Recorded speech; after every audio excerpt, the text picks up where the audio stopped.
Where is Daredevil? I'm right here.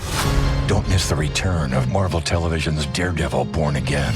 So what's next? I feel liberated. We're gonna take this city back. Over medicated. In an all-new season, now streaming only on Disney+. They're hunting us. It's time we started hunting them. I can work with that. This should be tons of fun. Marvel Television's Daredevil Born Again, now streaming only on Disney+. British Spy Stories Season 6 Counter-Strike Episode 22. For this second visit to Luxembourg, Gabby and Talgarth fly using their own passports from Rome, as there's little point in operating covertly. The taxi from Luxembourg's airport to the Sofitel only takes 15 minutes, and they are given keys at reception to 2 adjacent rooms on the 5th floor. Gabby opens her door first, and inside the room, they can both see a black suitcase near the bed. I arranged for this delivery for us, via Annabelle, before we left Italy, says Gabby. Annabelle is the covert distribution network that MI6 have in place to move assets to any country in the world, without going through customs or border checks. Are you familiar with MI6 pack number 7? She says. Yes, Mum, says Talgarth. You'll find one in your room too. We'll eat in an hour downstairs in the restaurant. Then we're leaving here at midnight. Talgarth disappears along the corridor, and Gabby puts the suitcase on her bed. She scans the locks with the security app on her mobile phone, and the 2 catches flick open. Inside, set in a tailor-made foam layer, are all the items a field agent may need when breaking into a building. A set of lockpicks, plastic explosive, a Bluetooth detonator, a Smith & Wesson M&P 9, 2 smoke bombs, black clothing, and a net face mask. At 1 minute to midnight, the 2 women are in the goods entrance of the Sofitel, and Michael, the driver from the British Embassy, pulls up beside them in the bulletproof silver-grey Range Rover that they used when they visited Rebane last time. This time, their route to the property is entirely different. To avoid the extensive CCTV system in the house, GCHQ have identified the coverage of the cameras and the best route to gain covert access to Rebane's home. Michael stops the Range Rover 1 road along from Allée Marconi, the street where Rebane lives. Gabby and Talgarth dart out from the car and take a path close to the trees, which overhang the grass at this part of the Parc Municipal. Within 5 minutes they are at the back of the house. They crouch in the undergrowth that borders the rear of the property's land. Talgarth cuts a gap in a section of the barbed wire on the boundary. Then they shuffle along the ground to get under the fence. Large lights set high up on the building illuminate the garden, so to avoid the cameras, they keep close to the barbed wire at first, then run up clockwise to within 15 feet of the back corner of the property. As they reach the corner, they know that in the next section they cannot avoid CCTV. Gabby pulls out her phone to message the GCHQ officer running the support for this operation, and she types, "We are at Alpha position." In Gloucestershire, Pete Lakeland patches his control desk into the camera system inside the house. GCHQ had hacked the servers this afternoon, and after a moment, Peter engages the interference routiner.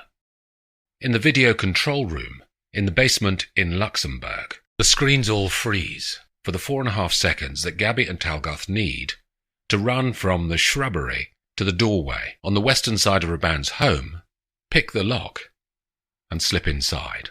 François Leroy, the security man on duty, is making coffee in the next room, As he walks back in, Pete flicks the disengage switch, and the cameras revert to live pictures. Inside the doorway, there is a long passage. This part of the house contains the rooms used by the domestic staff during the day. The kitchens are at the back. Then there are general work areas to clean silverware or mend curtains. Finally, a long staff refectory lies across the front. The rooms are empty in the darkness as the spies move like the wind through the bowels of the building. At the end of the corridor, back stairs rise up to the first floor. Gabby knows that the master bedroom is second on the right when they emerge out of the stairwell.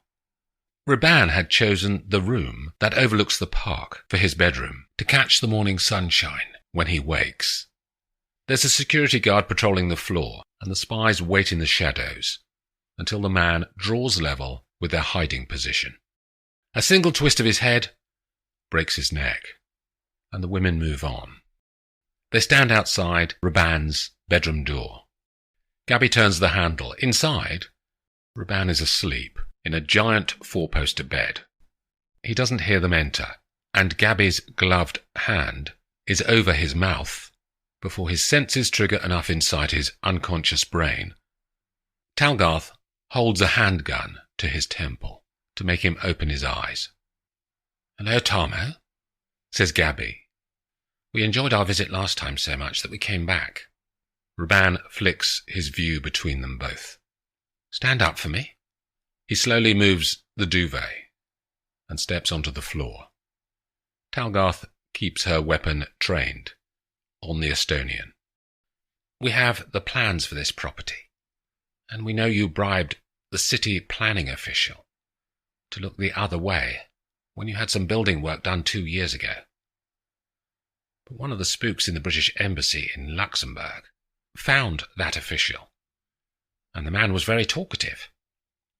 He even showed us the plans for the building, which didn't get detailed approval in front of the usual committee." Rebane remains resolutely silent. "So we know that through that door there," she points to the other side of the room, "there's an IT room that uses considerably more power than is recorded by the electricity company." Rebane tries to think of something clever to say, but fails. "Shall we go and have a look?" she says.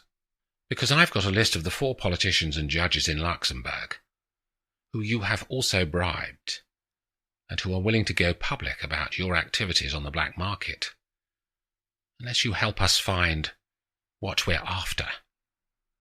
"You have no idea what you're doing." His voice is hoarse. "I can stop them going public. We just need to see what's behind that door." She smiles at him. "I run a legitimate export business, and I have the necessary technology to do that. I'm more than willing to show you. I have nothing to hide." Rebane walks to the door and presses in a code. The room is 40 feet long and 20 feet wide, largely dark, with pools of light where 3 operators are working on keyboards, in front of a giant bank of screens, displaying words and numbers that update continually. Central on the wall is a vast electronic map of Europe, from the Atlantic Ocean to Western Russia, with slowly moving lights along the major roads and railways on the map. "These are the goods in transit." Rebane points to the map. "All our packages have a unique satellite tracker on them, which allows us to see what's happening 24 hours a day." "How do you know what's in each package?" says Talgarth. "We can isolate shipments on the display. Clarice, can you filter just to show foodstuffs?" He calls across to one of the operators. In a second, the lights shift on the map, and some are extinguished, leaving 24. "There." He looks smug. "We have a list of items that we're interested in isolating on your map, Tarmo," says Gabby. "You go ahead." He is supremely confident. Talgarth walks to Clarice and pulls out a sheet of paper from her top pocket. The operator types into her keyboard as she reads from the page. The lights change again, far fewer this time. 6 short rows of lights are the only ones on the map now, spread out across Europe. One in southern Italy, one on the far west coast of Portugal, another in northern Sweden. They are all moving, but slowly. Talgarth calls across the room. "That's the list, Mum."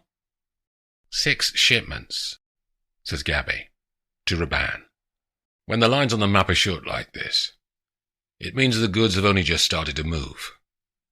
They still have the majority of their delivery journey to complete." "Can you show us where they're going?" says Gabby. "Clarice," he calls again, "show the completed routings for these 6. The woman clicks her mouse, and the 6 strings of lights cascade across the map, all ending in Moscow. "There's our answer," says Gabby. "What are these 6? Says Rebane. "I don't keep track of all the orders in my head." Gabby ignores him, as she is certain that he knows exactly that these 6 cargoes are the components needed to build a Gorgon machine. "Talgarth, collect the details of the 6 shipments, please." "Is that all you wanted, Miss Lane?" he says. "I would have been happy to give you a tour of the IT room in the daytime, if you'd asked me." "Good night, Tarmo," she says. "We've got what we came for." "I won't show you out as you seem familiar with the layout of my home." The women walk to the front door of the place and out into the night. Gabby calls Michael, and the Range Rover turns off the main road and pulls up beside them 2 minutes later. After the spies have left, Rebane walks to Clarice. "Give me a printout of the names of the drivers on these 6 cargoes." The woman pulls up the list on the screen, and a printer whirs behind him. "Also," he says, "I want you to contact all of the drivers of those vehicles and tell them to make a stop before 6 a.m. and stay there. Then arrange for 6 more heavy goods vehicles to be sent, 1 to each place. They are to transfer the cargoes across to the new vehicles." "Yes, Mr. Rebane." Her eyes show fear. "And change all of the electronic identifiers on the vehicles and the shipments. Allocate new numbers. Destroy the old ones." Rebane walks back into his bedroom and picks up his mobile phone from the nightstand. He dials a number and waits. "Yuri? I apologize for the hour, but I have some urgent work for you. I'll send you a photo in a second. It's a list of the names of 6 drivers. They will all be making stops in the next few hours along their journeys, right across Europe. I will send you the exact locations within the hour. Your men will need to find them and kill them before dawn, Yuri." He listens. "And they'll need to burn the trucks too. Replacement vehicles are on their way." He rings off and taps the mobile against his teeth as he thinks. On the journey back to the Sofitel, Gabby calls GCHQ from the car's inbuilt comms unit. The face of Pete Lakeland appears on the video screen in the car. "Talgarth is sending you a list of 6 cargoes being shipped to Moscow. That are the components of a Gorgon machine," says Gabby. "We need those vehicles stopped and the goods confiscated.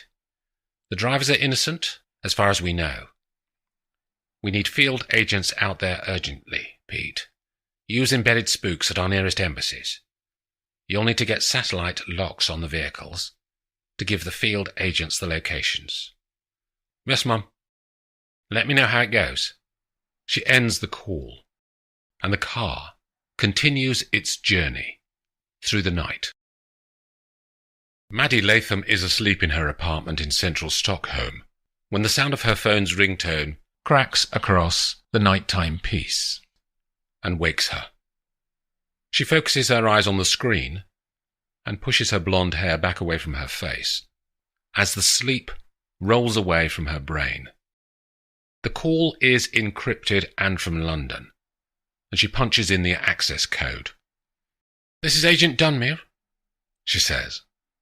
"Maddie, it's Moorfield, in London Control. We got a priority one. Go on, Ken. I've just sent you a grid ref outside Stockholm. It's just when you come off the motorway from Gavli, in an area called Solna." "I know it," she says. "What do I need to do?" "There'll be a 44-ton truck waiting there. All you need to do is talk to the driver and tell him his load is being confiscated. If he makes any fuss, then use your contacts in the Stockholm police." "What's in the truck?" she says, getting up as she keeps her phone to her ear. "Above my security level, I'm afraid," says Moorfield. "And yours. You don't need to look in the back. Just wait for MI6 Transport Branch to come up with a new tractor unit and drive the trailer away." "Okay," she says. "Oh, and take your personal firearm. Are we expecting the driver to be armed?" "Just in case, Maddie." She stands in her ensuite bathroom and throws some water on her body, then pulls on black jeans and a hoodie. She drops down the stairs to the front doors of her block of flats, where her blue Volvo S60 is parked, nose in. It takes her 20 minutes to drive to the location, which is a road called Anaravagen, near the end of the motorway, from the north. She can see a heavy goods vehicle parked up. She stops and walks across to the driver. Maddie can feel her Glock 17 stuffed in the underarm holster on her right-hand side. The man is Swedish, and she is bilingual, so can easily explain why she's here. He confuses her presence, though, with a message he got earlier from his carrier to tell him to stop and wait for someone. When she says that the load is going to be taken on by someone else, the driver is very happy, as he wants to get back up to see his daughter tonight, before she goes to university in the morning. He climbs down from the cab, and they stand in the deserted road. She doesn't know how long the MI6 tractor unit will be, and they chat casually as the sun breaks the horizon over Stockholm. A dark grey SUV rolls off the motorway. It has blacked-out windows and stops 50 yards in front of them. They continue to chat for a minute. Then the SUV starts to move. It accelerates quickly, coming straight for them. Maddie sees the danger first and shouts to the driver. The car screams past them, then makes a handbrake turn in the road and returns. It screeches to a halt in the centre of the carriageway, and the front doors open simultaneously. Two men with Heckler & Koch HK416F automatic weapons run out and start firing immediately. The driver is hit 3 times and falls back against the cab. Maddie has 17 rounds in her Glock and doesn't want to waste them. One of the men is larger than the other, and he moves more slowly. She manages to hit him with her 8th bullet. The smaller man is wiry and fast. She runs to the back of the truck, and he follows.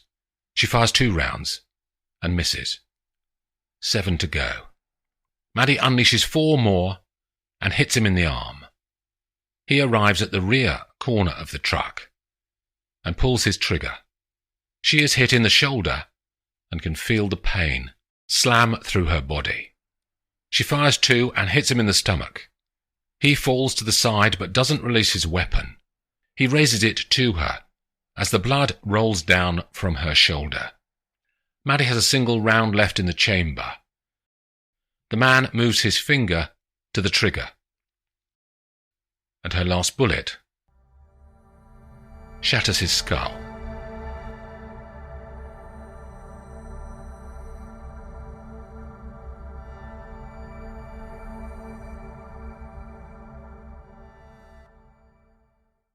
Ryan Reynolds here from Mint Mobile. with a message for everyone paying big wireless way too much. Please, for the love of everything good in this world, stop. With Mint, you can get premium wireless for just $15 a month. Of course, if you enjoy overpaying, no judgments, but that's weird. Okay, one judgment.